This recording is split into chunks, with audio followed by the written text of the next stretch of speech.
नमस्कार। इस समाचार बुलेटिन में आप सभी का स्वागत है। आपको सीधे लिए चलेंगे विदेश मंत्रालय की प्रेस कॉन्फ्रेंस में live. Australia and New Zealand. Assisting Secretary Sri Rudrendra Tandon. We also have Additional Secretary South Sri Prashant Agarwal, as also Sri Vishwesh Negi, Joint Secretary Oceania and Indo-Pacific. With that, I hand over the floor to Secretary East for his initial remarks. Sir. Thank you. So good evening. So as you're aware, Prime Minister will be visiting Indonesia 8th, 9th July. After that, he'll be in Melbourne, Australia for 10th July, and then New Zealand for 11th July. In Indonesia, the main place of engagement is the capital, Jakarta, but the Prime Minister will also be visiting the cultural center or historic city of Yogyakarta, where he will go to the Prambanan temple complex, where India is planning to work with Indonesia for the, which is, by the way, a World Heritage Site designated by UNESCO. So India and Indonesia will be collaborating on the conservation work there.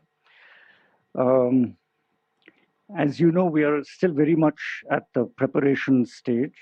So it won't be possible for me to give you too many details about this visit. But what I do wish to do is to set out the context.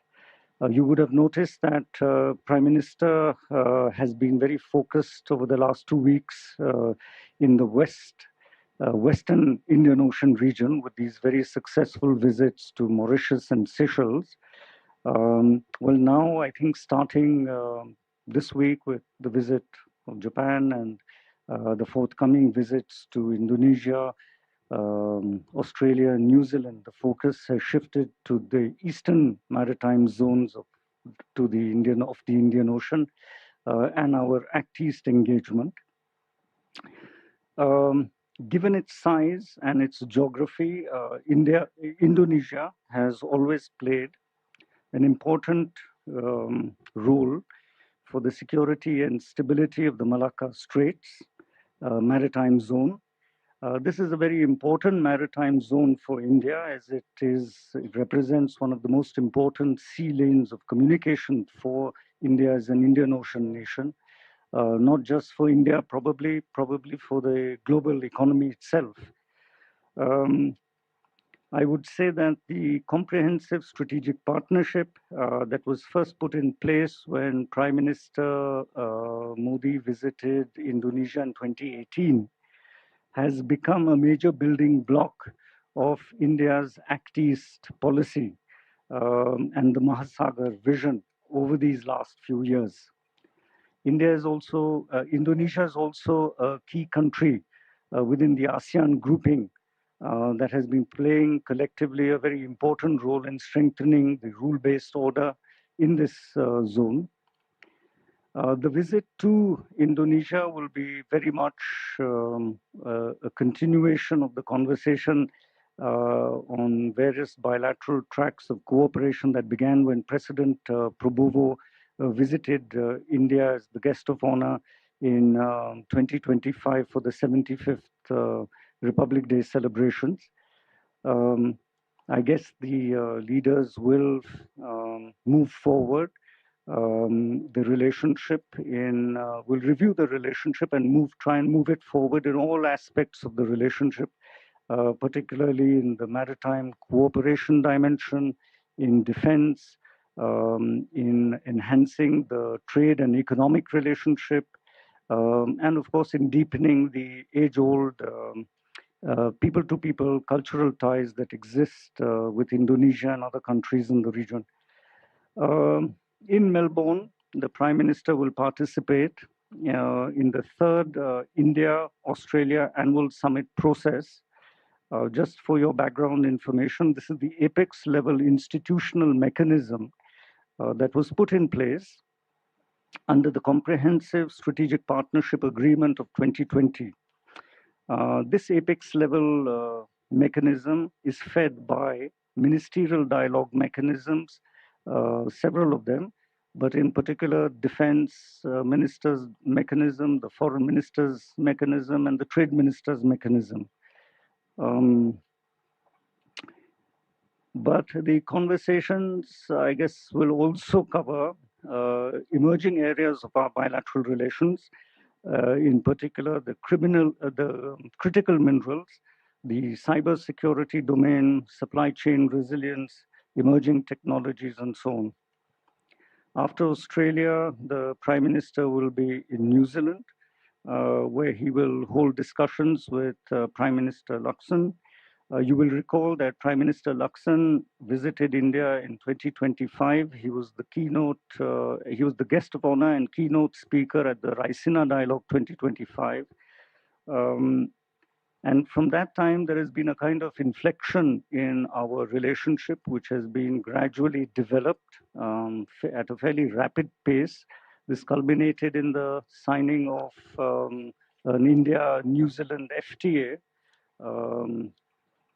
in a fairly short period of time. The visit to New Zealand is also significant from a historical perspective. It will be the first visit by the Indian Prime Minister in 40 years. A lot of work has already taken place in developing the relationship since Prime Minister Luxon's visit, but we hope to continue that work and impart greater content to this bilateral relationship, which has to be brought in alignment with the great importance we give the Pacific Ocean region and the major countries in that region. I guess that is all I can tell you in terms of at this juncture, because we are still very much in preparation phase. If there's anything else, I can let you know. Mm-hmm. We'll take some questions. So Huma and then Snehesh. So I'm Huma Siddiqui from Strat News Global. I have two questions. In Indonesia, will the ASEAN FTA be reviewed? And in Australia also, there's a trade agreement which was expected to be expanded as CEPA. So can you share some details? So the ASEAN-India Trade in Goods Agreement, I'll answer that, and then you can take the Australia one later on. It's a multilateral agreement, so it requires all ASEAN countries together. We, of course, discussed with all our ASEAN partners about the importance of upgrading, reviewing the ASEAN-India Trade in Goods Agreement, which is a very old agreement and probably does not reflect the structures of the economies either in India or in ASEAN. There's one on Australia. Vishwesh, you want to say something on that?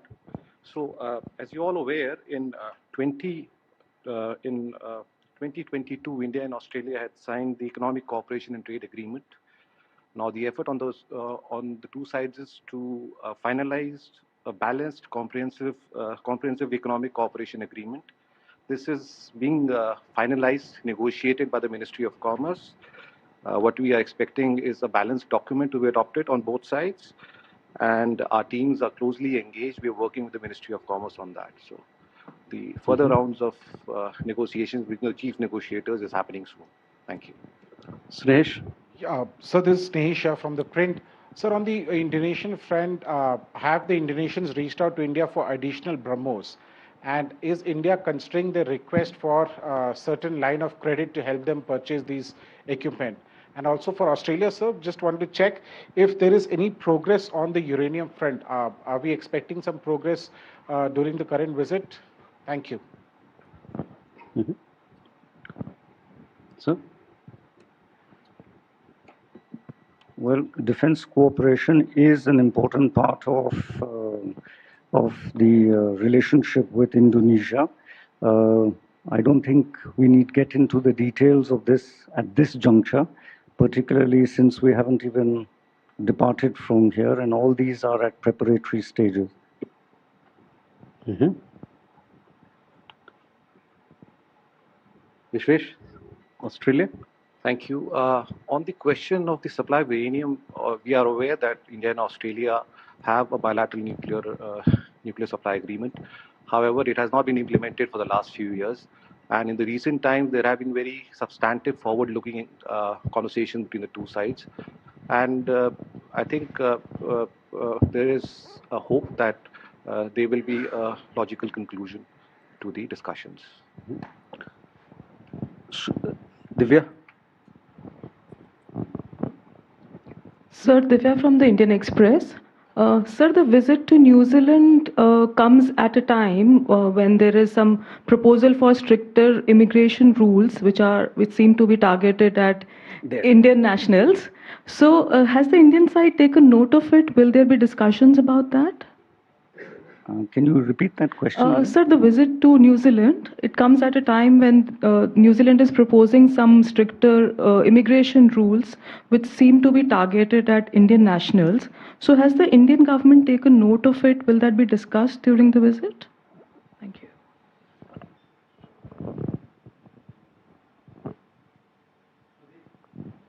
Sudhi, we can take two questions at a time. So thank you, sir. Sudhir Ranjan from Bloomberg.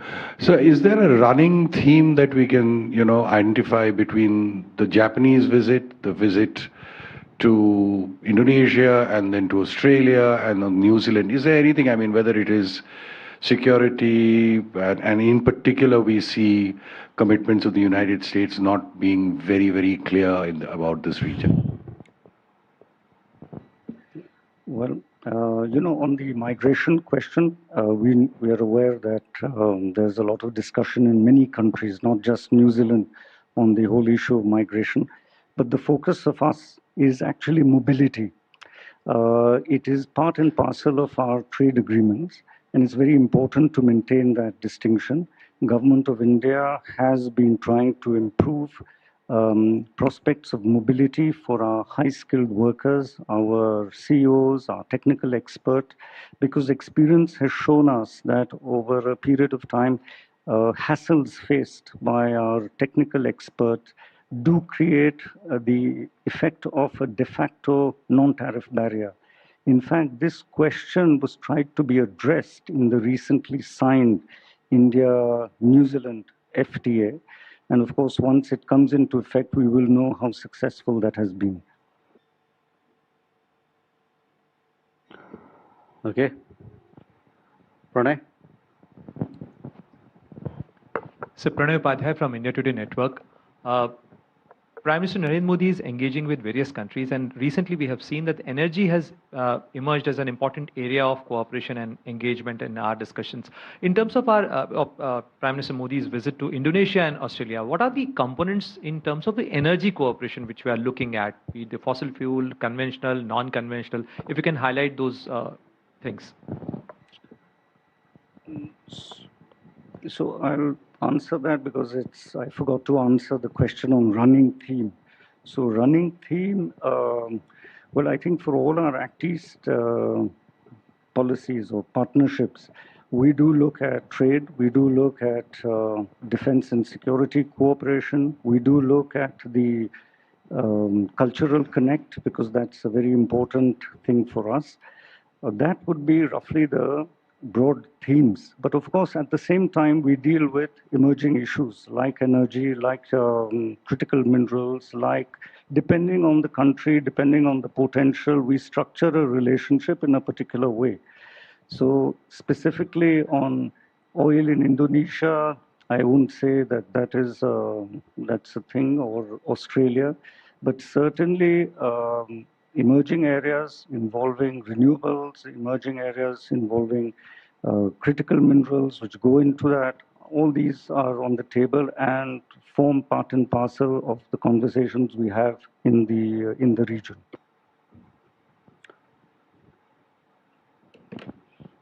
Rishabh?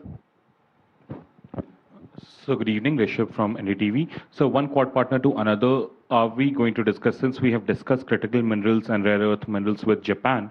Australia has been a great partner for India when it comes to critical minerals. So will that be on table, and what are India's priority on that? And when Prime Minister is in Indonesia, will Sabang port be discussed, its commercial viability and further usage? Where are we on that? So he can reply to Australia. So on Australia, in terms of partnership in the sector of critical minerals, we already have an institutional mechanism on that.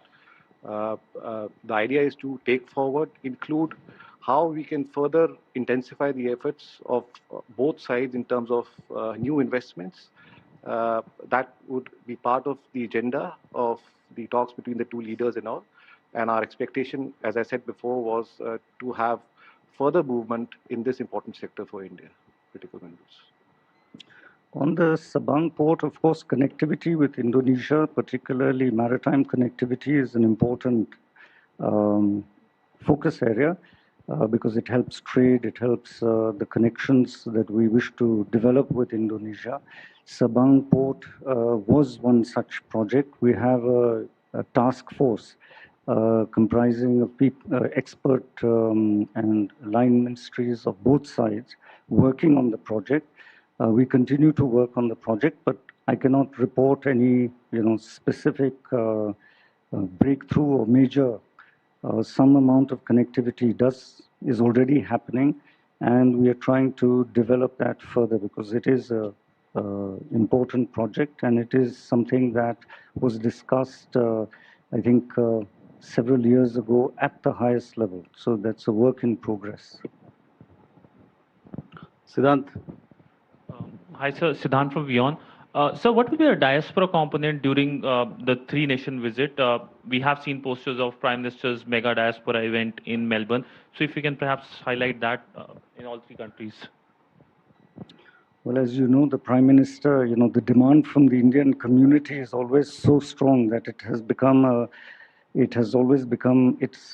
almost standard feature of all his visits. There will surely be, because there is a significant diaspora in all three countries that he's visiting.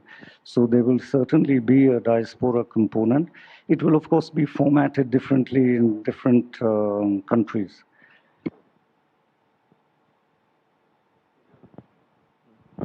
Thank you, Secretary Keshav Padmanabhan with the print. I just wanted to circle back onto ITIGA because of the 10 countries of ASEAN, it was told earlier on record that multiple countries have not maintained the 80% liberalization of tariff lines, and one of them is Indonesia.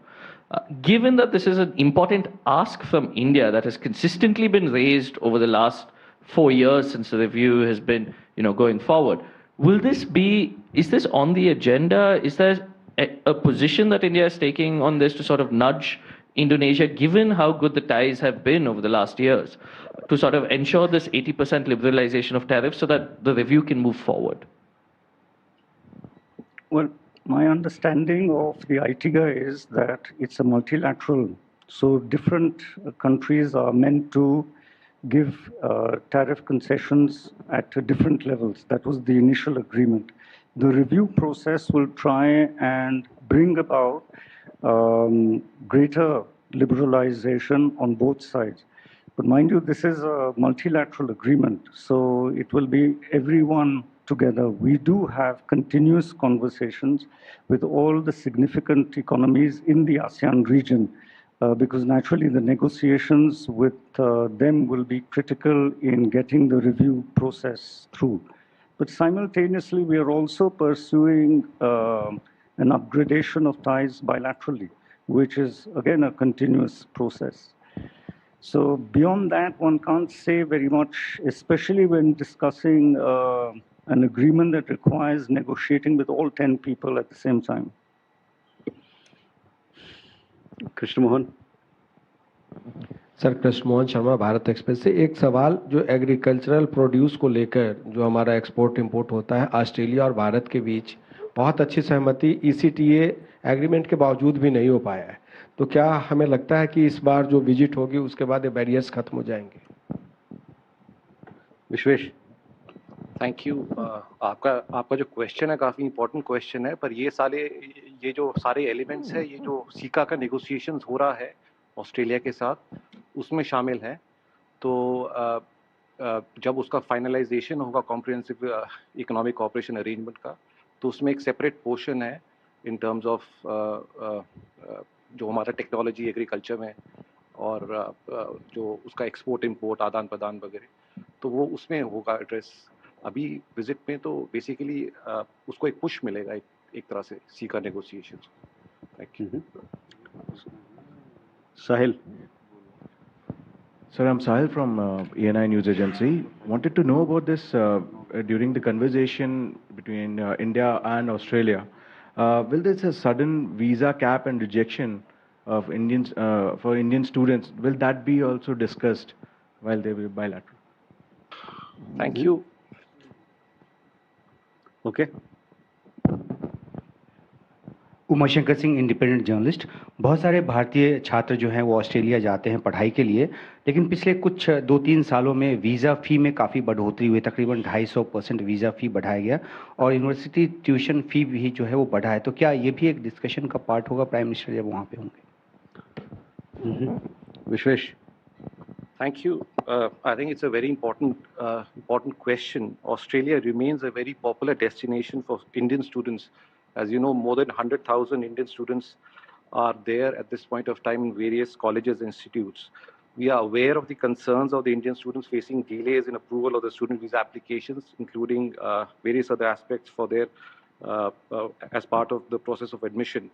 We continue to remain engaged with the Australian government to ensure that visa process for Indian students does not reduce opportunities for genuine students and also professionals actually to move from India to pursue their interests there in Australia. So we are engaged with Australia on this issue, and it will be part of the discussions between the two leaders, of course. Thank you. Kunal. Kunal Dutt here from PTS. So 3 very pointed questions on the 3 countries. For Indonesia, sir, in the beginning you mentioned that there will be a cooperation in the conservation sector, especially for this UNESCO World Heritage Site. So is there going to be some MOU signed during the visit? That's if you could share with us, sir. And the modality of the cooperation, will ASI work with this project or will it be a multi-agency project? On the Australian front, sir, this visit also comes days ahead of exercise Pitch Black, which is a very flagship air exercise in Australia. And India, of course, participates, Air Force participates in it. So what would be the defense component of our talks? And can we expect some outcome in terms of concrete agreements? And finally, for New Zealand, sir, you mentioned it's the first visit of an Indian PM in nearly 40 years. So who was the last Prime Minister from India to visit New Zealand, sir? Thank you. The last question first. If I recall, it was Prime Minister Rajiv Gandhi. It was as far back as that. On the Prabhanan temple complex, of course, when we participate, our lead tends to be the ASI. I don't want to get into the details of how that is going to be structured, because as I told you, we are still in preparation stage. We are still having discussions as we speak on signing various agreements. So I'll leave it at that. Vishwesh. Yeah. Thank you. On the question of cooperation in defense between India and Australia, that has emerged as one of the key sectors of our bilateral cooperation in the last few years.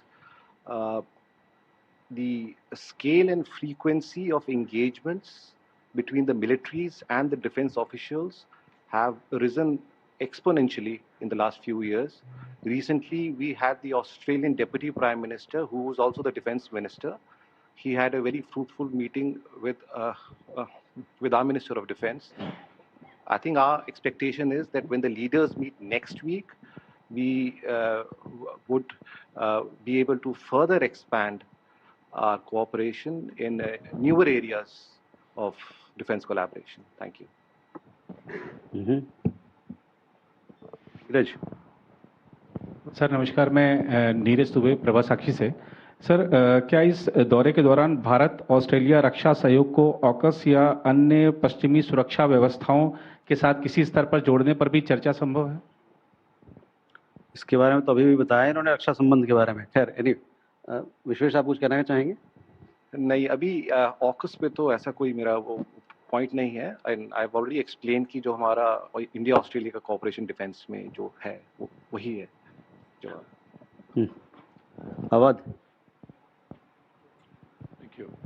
Thank you, sir. Wael Awad from Rail Yom, London. Actually, you spoke of the cooperation in the economic cooperation, on the collaboration, on the investment, and also on the cultural part. But if I wanted to take the further discussion, sir, I wanted to know about the India asserting its position in the Indo-Pacific region. How do you see India's role in the structure of security arrangement in Asia Pacific, especially after the Strait of Hormuz problem and the war created in West Asia?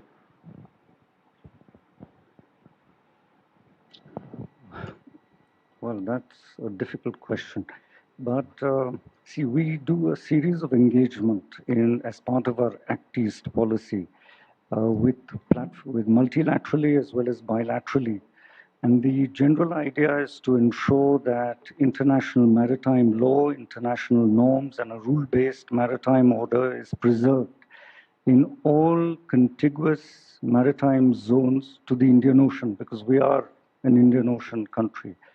This is our approach. So engagement with countries like Indonesia, our engagement with the ASEAN platforms and ASEAN-led platforms, our engagement with Australia, our engagement with New Zealand are all underpinned by this thought process. So one of your colleagues had asked a question of what is the underlying thematic with all our engagement. This is an underlying thematic in all our Act East engagements. They take various forms depending on who we are engaging with. One last question. Archis. So, small clarification. You said that the Prime Minister will be in Indonesia on the 8th. So, I imagine he would leave on the 7th. And secondly, is there an event at the Melbourne cricket ground with former Australian cricketers where the PM is likely to be present? Thank you. Prime Minister, along with the Prime Minister of Australia, will be participating in a showcase sports event at the MCG. That would also involve showcasing few of the sporting events from both countries, and it will be followed by a lunch. And there would be some esteemed sports people from Australia, personalities from Australia, and so that is the whole idea of the sports engagement in Melbourne in the MCG ground. Kya? Will be in Indonesia on the 8th. No, 6 तारीख को जा रहे हैं. You will get the details in the press release that we are about to issue. So 6th we are leaving. 6th, 7th, 8th is Indonesia, and from there on to other countries. क्या नीरज, इसको special सवाल है? चलिए.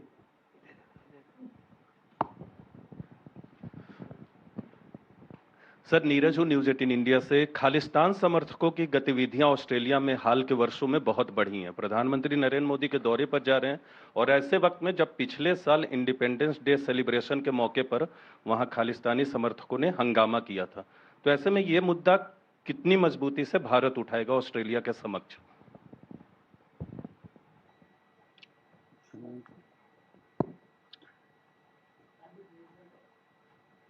And with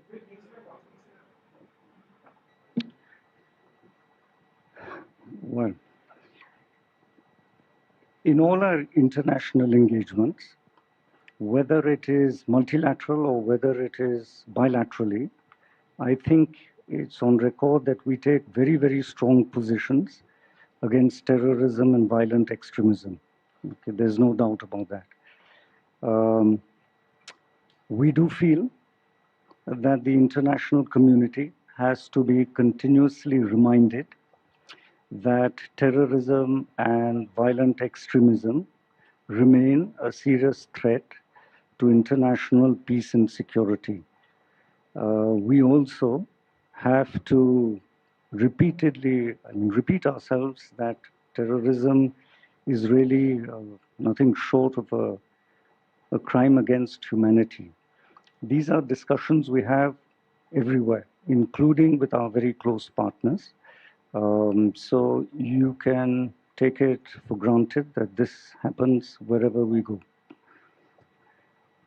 I am quite confident that the countries the Prime Minister is visiting, Indonesia, Australia, New Zealand, have equally strong views on the issue of terrorism and violent extremism. With that, ladies and gentlemen, we come to the close of this press briefing. Thank you very much.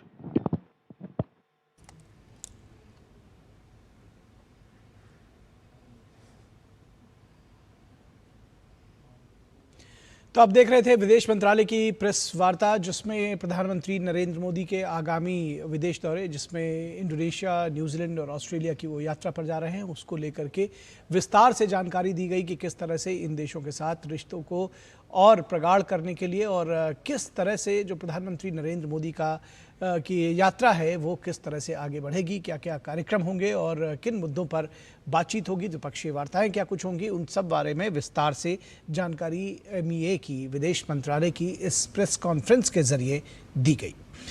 और बढ़ते हैं अगली खबर की तरफ। बाल यौन शोषण सामग्री से जुड़े विज्ञापनों पर सरकार सख्त IT मंत्री ने मामले में मेटा को तलब करने के लिए निर्देश दिए हैं।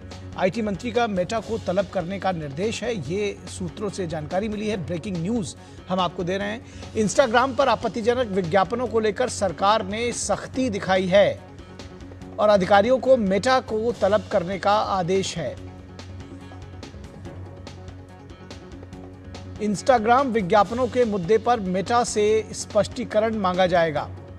ये इस समय की सबसे बड़ी खबर आपको दे रहे हैं। Ministry of electronics and information technology की तरफ से ये IT मंत्री का मेटा को तलब करने का निर्देश है।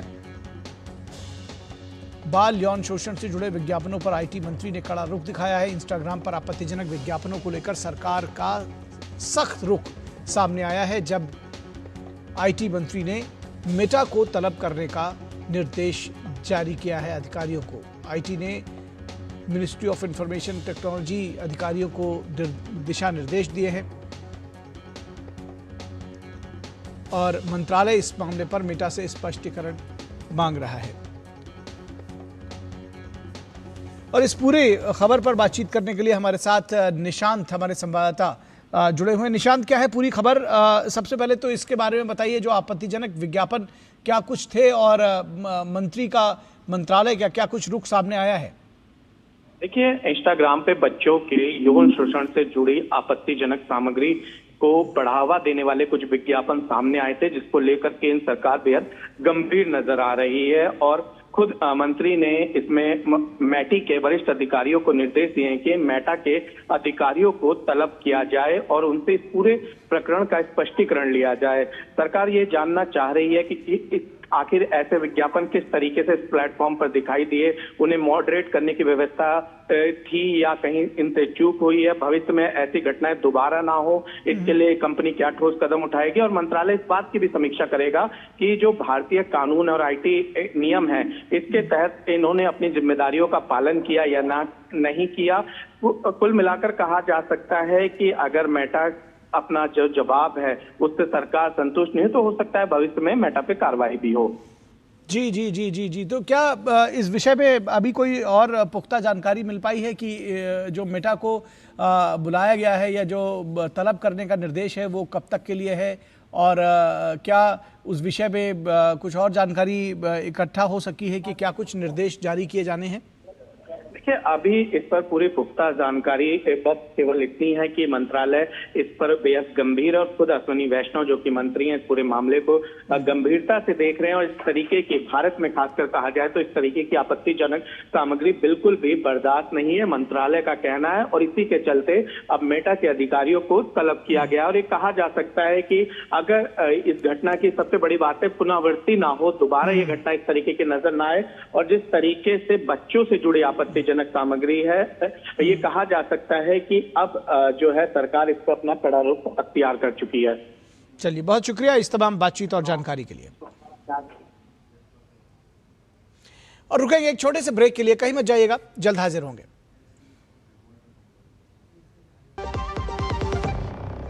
जल्दी टिफिन पैक करो। राजू, मोबाइल छोड़ो। अरे दीदी, वो बैंक का नंबर चाहिए, रिफंड ही नहीं आया है। मिल गया। अब भी कॉल करता हूँ दीदी। बिना नंबर जांचे?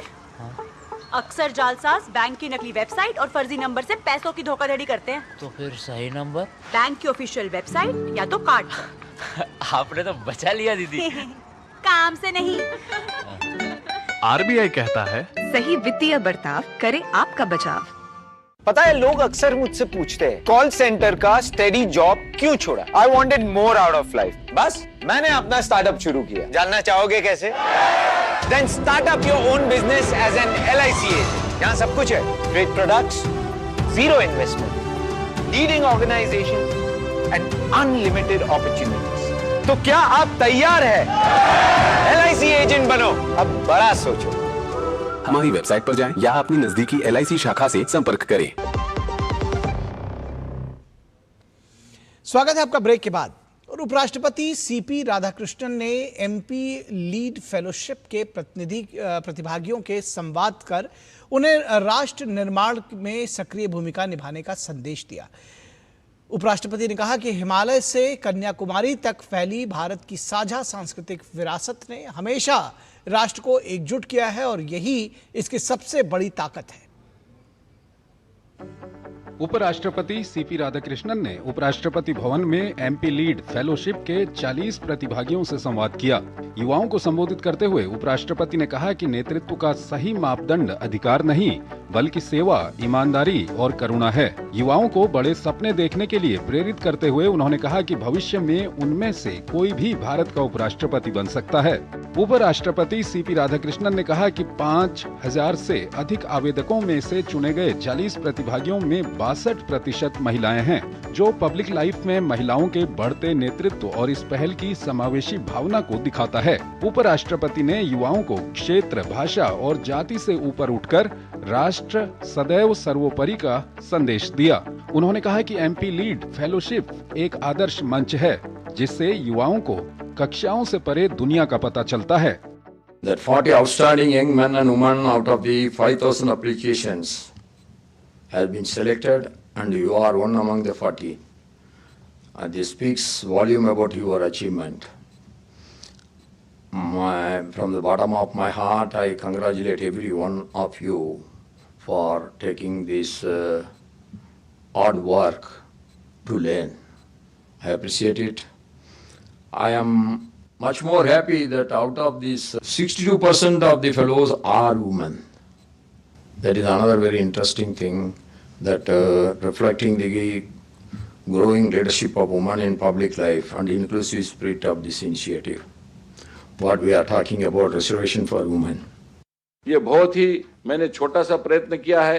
मेरे आने वाले 4 साल में हर 2-2 महीने को इस प्रकार का 40 बच्चों का फेलोशिप 2-2 महीने करने का मेरा संकल्प है।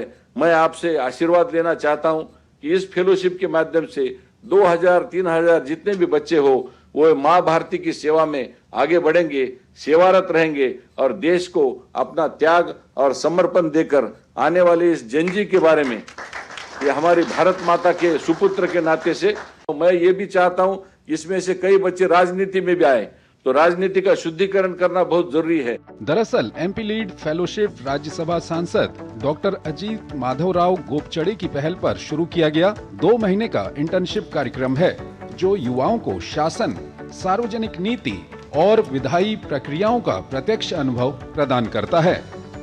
Bureau report, DD news. और राष्ट्रपति ने संविधान द्वारा प्रदत्त शक्तियों का प्रयोग करते हुए और भारत के मुख्य न्यायाधीश से परामर्श के बाद आंध्र प्रदेश हाईकोर्ट में 3 न्यायिक अधिकारियों को अतिरिक्त न्यायाधीश नियुक्त किया है। नियुक्त किए गए अधिकारियों में सुनीता गंधम, अलापति गिरिधर और पुरुषोत्तम कुमार चिंतालापुड़ी शामिल हैं। इन नियुक्तियों की अधिसूचना जारी कर दी गई है। इन नियुक्तियों से आंध्र प्रदेश हाईकोर्ट में लंबित मामलों के त्वरित निस्तारण और न्यायिक कार्यों में गति मिलने की उम्मीद है।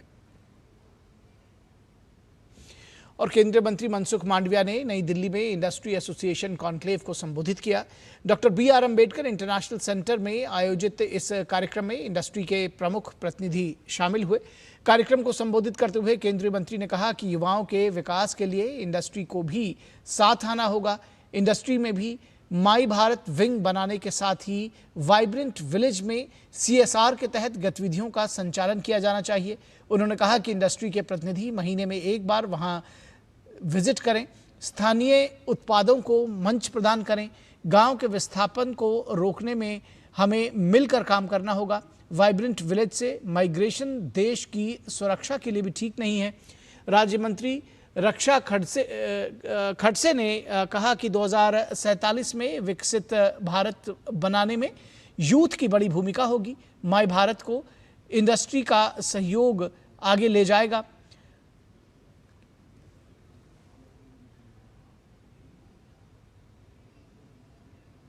हम तय करें, ज्यादा नहीं, कि आपकी इंडस्ट्री जहां चलती है ये डिस्ट्रिक्ट में यूथ क्लब को हम स्पोर्ट्स के इक्विपमेंट देंगे, तो ये 25-50 यूथ क्लब को आपने स्पोर्ट्स का इक्विपमेंट दे दिया, आपके साथ उसका रिश्ता बन जाएगा। उसके बाद आपको कोई सोशल एक्टिविटी करनी है तो आप कर पाओगे और उसका हौसला बढ़ जाएगा। एडिक्शन एक बहुत बड़ी थ्रेट बन रही है। नशा कोई भी देश को बर्बाद कर देता है और ये युवाओं को सबसे ज्यादा हिट करता है। उसको नशा से बचाने के लिए कई टाइप की एक्टिविटी हमें स्टार्ट करनी है। सरकार अकेली नहीं कर पाएगी, हम हर सब लोगों को जोड़ना पड़ेगा। विकसित भारत हमें बनाना है और यूथ को ही लेके हमें आगे चलना है कि यूथ के माध्यम से हम इस देश को विकसित बना सके। सबसे अहम जो हमारे लिए है कि यूथ को सिर्फ हम स्किलिंग ना सिखाते हुए उन्हें एक नेशनल रिस्पॉन्सिबिलिटी या सोशल रिस्पॉन्सिबिलिटी की तरफ भी हम लेके जाए, क्योंकि वही एक मेन मकसद आदरणीय प्रधानमंत्री जी का भी है कि यूथ इस बात को समझे कि उसकी प्रायोरिटी पहले नेशन है, नेशन बिल्डिंग की तरफ भी वो आगे बढ़े, ना कि सिर्फ वो अपने करियर को लेके या अपने काम को लेके ही वो आगे जाए। तो नेशनल रिस्पॉन्सिबिलिटी भी उसकी जिम्मेदारी है। और नई दिल्ली में केंद्रीय पंचायती राज मंत्रालय ने 16वें वित्त आयोग की अनुशंसाओं पर राज्य के पंचायती राज मंत्रियों की राष्ट्रीय कार्यशाला का आयोजन किया। कार्यशाला की अध्यक्षता केंद्रीय पंचायती राज मंत्री राजीव रंजन सिंह ने की। कार्यशाला में 16वें वित्त आयोग की वर्ष 2026-31 की अवधि के लिए की गई सिफारिशों पर विचार विमर्श किया गया। आयोग ने पंचायती राज संस्थाओं के लिए 4.35 लाख करोड़ रुपए की राशि देने की सिफारिश की है। ये राशि 15वें वित्त आयोग की सिफारिश का 84% अधिक है। चर्चा का मुख्य विषय वित्त मंत्रालय के व्यय विभाग द्वारा जारी 16वें वित्त आयोग की ग्रामीण स्थानीय निकाय अनुदान की संचालन संबंधी गाइडलाइंस रही। विचार विमर्श में वित्त आयोग के अनुदान जारी करने और उसके उपयोग से जुड़े नियमों, जरूरी अनुपालन, अनुदान जारी करने की प्रक्रिया, संस्थागत तैयारियां और पंचायतों द्वारा धनराशि का समय पर और प्रभावी उपयोग सुनिश्चित करने के उपायों पर विशेष जोर दिया गया। 16वें वित्त आयोग की अनुशंसा के आलोक में जो राज्यों को तैयारी करनी है, जिन राज्यों में कैसे तैयारी करें, कैसे परफॉर्मेंस ग्रांट का पूरा लाभ उठा सकें, कैसे अपने राज्य के पंचायतों को आत्मनिर्भर बना सकें, कैसे अपने राज्य के पंचायतों को सशक्त बना सकें, कैसे अपने पंचायतों के कार्य क्षमता विकसित कर सकें, कैसे अपने पंचायतों के वित्तीय लेन देन में पारदर्शिता स्थापित कर सकें, उन सभी बिंदुओं पर चर्चा करके सभी राज्यों को उसके लिए तैयार करने के लिए आज की यह कार्यशाला थी। और कार्यशाला में देश भर से आए राज्यों और केंद्र शासित प्रदेशों के पंचायती राज मंत्रियों और वरिष्ठ अधिकारियों ने भाग लिया। कार्यशाला के दौरान राज्यों की जिज्ञासाओं का समाधान भी किया गया। सभी ने मिलकर विकसित भारत के निर्माण की प्रतिबद्धता जाहिर की। 2047 तक विकसित भारत, आत्मनिर्भर भारत, तो उसके लिए हम सभी राज्यों को अपने राज्य को विकसित राज्य और आत्मनिर्भर राज्य बनाने के लिए जो गांव सभा में चाहे वो सड़क निर्माण का बात हो, चाहे शौचालय की बात हो, चाहे उत्सव भवन की बात हो, बारात घर की बात हो, जितने भी ऑनलाइन फॉर्म भरने हैं वो सारे पंचायत सचिवालय में पंचायत सहायक के माध्यम से कराए जाएं। आने वाले समय में अनुशंसा के तहत जो भी राशि मिलनी है, राशि का किस प्रकार से बेहतर उपयोग हो पाए, जिससे उद्देश्य के साथ राशि दी जा रही है। निश्चित तौर पर जो भी रिकमेंडेशंस है ये आने वाले 5 वर्षों में गांव के विकास के लिए और माननीय प्रधानमंत्री जी ने जो लक्ष्य तय किया है 2047 तक देश को विकसित बनाने का, उस लक्ष्य की प्राप्ति में एक मील का पत्थर साबित होंगे। और विदेश मंत्रालय ने आज प्रेस कॉन्फ्रेंस कर पाकिस्तान द्वारा प्रायोजित आतंकवाद की कड़ी निंदा की। साथ ही भारत ने सिंधु जल संधि पर अपना स्पष्ट और अडिग रुख दोहराया है। विदेश मंत्रालय के प्रवक्ता ने कहा कि पाकिस्तान द्वारा सीमा पार आतंकवाद को लगातार समर्थन देने के जवाब में भारत ने इंडस वाटर ट्रीटी को स्थगित कर दिया है। Well, India's position on the Indus Waters Treaty is consistent. IWT stands in abeyance in response to Pakistan's continued sponsorship of cross-border terrorism. Pakistan must credibly and irrevocably abjure its support for cross-border terrorism. वहीं press conference के दौरान अफगानिस्तान के नागरिकों पर पाकिस्तान द्वारा की गई air strike की निंदा की गई और भारत ने अफगानिस्तान की क्षेत्रीय अखंडता और संप्रभुता के प्रति अपना मजबूत समर्थन फिर दोहराया। On Afghanistan, we had strongly condemned the airstrikes that happened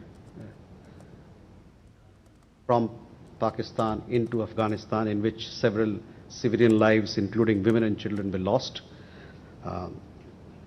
We had offered our condolences on the passing away of precious lives, and we had also at the same time reiterated our strong support for the territorial integrity and sovereignty of Afghanistan. As far as in terms of support that you are talking about with Afghanistan, we have an ongoing humanitarian assistance cooperation. We have been sending them medicines, we have been sending them other support, and we have also been offering development projects which can bring benefit to the lives of people there. और अयोध्या के श्री राम जन्मभूमि मंदिर में दान प्रकरण मामले पर राष्ट्रीय स्वयंसेवक संघ ने गहरी चिंता व्यक्त की है। संघ के सर कार्यवाह दत्तात्रेय होसबोले ने इस घटना को दुर्भाग्यपूर्ण बताते हुए कहा कि इससे करोड़ों राम भक्तों की आस्था और श्रद्धा को गहरा आघात पहुंचा है। ये मंदिर पूरे हिंदू समाज के लिए श्रद्धा, आस्था और भक्ति का केंद्र है। ऐसे में दान पात्रों में जमा राशि की चोरी की घटना से पूरा समाज आहत है। उन्होंने दोषियों के खिलाफ कठोर कार्रवाई की मांग करते हुए कहा कि उत्तर प्रदेश सरकार द्वारा गठित विशेष जांच दल निष्पक्ष जांच कर दोषियों को सजा दिलाए। साथ ही कहा कि इस दुर्भाग्यपूर्ण घटना का लाभ उठाकर हिंदू धर्म और समाज को बदनाम करने की किसी भी साजिश को सफल नहीं होने देना चाहिए। अयोध्या में श्री रामलला मंदिर में रखे हुए दान पात्रों में जमा राशि की चोरी की दुर्भाग्यपूर्ण घटना से समूचे समाज और राम भक्तों को भावना एवं श्रद्धा को आघात पहुंचा है तथा इस घटना से हम सभी आहत हैं। श्री राम जन्मभूमि तीर्थ क्षेत्र न्यास के आग्रहपूर्वक निवेदन पर उत्तर प्रदेश सरकार ने विशेष जांच दल का गठन कर उसकी अनुशंसा पर कानूनी प्रक्रिया प्रारंभ की है। जांच में जो भी दोषी पाए जाएंगे उन्हें कठोर दंड हो यह सुनिश्चित करना आवश्यक है। और कर्नाटक में चल रही एसआईआर प्रक्रिया को लेकर बीजेपी नेताओं ने राज्य सरकार पर बहुत गंभीर आरोप लगाए हैं। केंद्रीय राज्य मंत्री शोभा करंदलाजे ने एसआईआर में गड़बड़ी को लेकर कांग्रेस सरकार पर निशाना साधा है। साथ ही प्रदेश अध्यक्ष BY विजेंद्र ने भी इस मुद्दे पर कांग्रेस सरकार के खिलाफ आक्रोश जताया है। शोभा करंदलाजे ने कहा है कि उन्होंने इस मामले में चुनाव आयोग को 2 पत्र लिखे हैं। उनका आरोप है कि नियमों के विपरीत एक जगह बड़ी संख्या में लोगों, खासकर अल्पसंख्यक समुदाय के लोगों को बुलाकर एम्यूनरेशन फॉर्म बांटे जा रहे हैं। कर्नाटक में SIR जारी है, SIR चल रहा है। उसके साथ साथ राज्य चुनाव आयोग GBA का चुनाव के लिए अलग से एक SIR बना रहे हैं। क्यों? ये 2 SIR क्यों? महादेवपुर कॉन्स्टिट्यूंसी में और गांधीनगर कॉन्स्टिट्यूंसी में अलग से 2 तरीके का SIR चल रहा है। ये कानून का खिलाफ है। ये सरकार ये SIR को गलत कर रहा है। और इसी मुद्दे को लेकर कर्नाटक बीजेपी प्रदेश अध्यक्ष BY विजेंद्र ने भी कांग्रेस सरकार पर हमला बोला है। उनका आरोप है कि कांग्रेस सरकार SIR प्रक्रिया का दुरुपयोग कर रही है। उन्होंने कहा कि मस्जिदों और चौल्ट्री में कैंप लगाए जा रहे हैं और वो सिर्फ मुसलमानों को जोड़ने के लिए काम कर रहे हैं। SIR has been misused by the ruling Congress government. Yesterday, our Honorable Union Minister H.D. Kumaraswamy has exposed this government. Officers, block level officers are camping in chowdhuries and masjids, and they're working only to accommodate the Muslims, and Hindus are not able to approach, they're not able to go and register in SIR. और देश में 20% ethanol मिश्रित petrol यानी E20 को लेकर social media पर फैलाए जा रहे भ्रामक दावों के बीच पेट्रोलियम और प्राकृतिक गैस मंत्रालय ने विस्तृत तथ्यात्मक स्पष्टीकरण जारी किया है। मंत्रालय ने स्पष्ट किया है कि भारत का एथेनॉल ब्लेंडिंग कार्यक्रम कोई प्रयोग नहीं बल्कि ऊर्जा सुरक्षा, किसानों की आय बढ़ाने और कार्बन उत्सर्जन घटाने की दिशा में एक वैज्ञानिक और वैश्विक स्तर पर स्वीकृत पहल है। मंत्रालय ने बताया कि एथेनॉल का उपयोग परिवहन ईंधन के रूप में 1 सदी से अधिक समय से हो रहा है। अमेरिका, ब्राजील, कनाडा, जापान और कई यूरोपीय देश भी विभिन्न स्तरों पर एथेनॉल मिश्रित ईंधन का उपयोग कर रहे हैं। भारत की एथेनॉल ब्लेंडिंग की शुरुआत वर्ष 2001 से पायलट प्रोजेक्ट के तौर पर की गई थी। इसके बाद इसकी विधिवत शुरुआत वर्ष 2003 में हुई और दिसंबर 2025 में सार्वजनिक क्षेत्र की तेल विपणन कंपनियों ने 20% ब्लेंडिंग का लक्ष्य निर्धारित समय से पहले हासिल कर लिया। सरकार का कहना है कि वर्ष 2014-15 से मई 2026 तक इस कार्यक्रम में 1.90 लाख करोड़ रुपए से अधिक की विदेशी मुद्रा की बचत हुई है। किसानों को 1.06 लाख करोड़ रुपए से अधिक का भुगतान हुआ है। लगभग 930 lakh metric ton carbon dioxide उत्सर्जन में कमी आई है और 310 लाख मीट्रिक टन से अधिक कच्चे तेल का आयात प्रतिस्थापित हुआ है। मंत्रालय ने यह भी स्पष्ट किया कि E20 ईंधन से वाहन खराब होने, इंजन को नुकसान पहुंचने, माइलेज में भारी गिरावट आने, बीमा की वारंटी समाप्त होने और चींटियों के आकर्षित होने जैसे दावे का कोई वैज्ञानिक आधार नहीं है। और देश में टीवी रेटिंग्स को लेकर बड़ा फैसला लिया गया है। सूचना और प्रसारण मंत्रालय ने ब्रॉडकास्ट ऑडियंस रिसर्च काउंसिल यानी बार्क को सभी श्रेणियों के टीवी चैनल्स की रेटिंग्स जारी करने पर रोक लगाने का निर्देश दिया है। ये रोक तब तक लागू रहेगी जब तक टेलीविजन रेटिंग्स पॉलिसी 2026 के तहत बार्क का नया लाइसेंस पंजीकृत नहीं हो जाता। गौरतलब है कि न्यूज चैनलों की रेटिंग्स पहले से ही जारी नहीं की जा रही थी। अब ये रोक सभी श्रेणियों के टीवी चैनलों पर लागू होगी। केंद्र सरकार ने व्हाट्सएप के प्रस्तावित यूजरनेम फीचर के रोल आउट पर फिलहाल रोक लगा दी है। सरकार का कहना है कि इस फीचर के जरिए किसी अन्य व्यक्ति का रूप धरकर यानी इम्पर्सनलाइजेशन करके लोगों से ठगी और साइबर अपराध की घटनाएं बढ़ सकती हैं। इस संबंध में इलेक्ट्रॉनिक्स और सूचना प्रौद्योगिकी मंत्रालय के सचिव एस कृष्णन ने जानकारी साझा करते हुए बताया कि सरकार ने व्हाट्सएप के समक्ष यूजर नेम फीचर को लेकर गंभीर चिंता जताई है। उन्होंने कहा कि ये फीचर साइबर अपराधियों के लिए लोगों को गुमराह करने और धोखाधड़ी करने का नया माध्यम बन सकता है। सरकार ने व्हाट्सएप से पूछा है कि इस फीचर को लाने की आवश्यकता ही क्या है और इससे जुड़े सुरक्षा उपाय क्या होंगे। उन्होंने कहा कि इसी प्रकार अन्य डिजिटल प्लेटफॉर्म से भी इस संबंध में स्पष्टीकरण मांगा गया है। We have taken up the issue of using usernames because there is a serious possibility of impersonation, and there is the kind of encouragement that it provides, or the facility it provides for committing more cybercrimes, which is a very serious issue. The Supreme Court, in the case relating to digital arrests, has taken up that matter, and this is another dimension of the way that cybercrimes can be committed, which is the reason why we have directed WhatsApp to explain why they have this feature, and likewise we have similarly sought explanations from others. तो इस समाचार bulletin में बस इतना ही। हमारी पूरी team को दीजिए इजाजत। नमस्कार।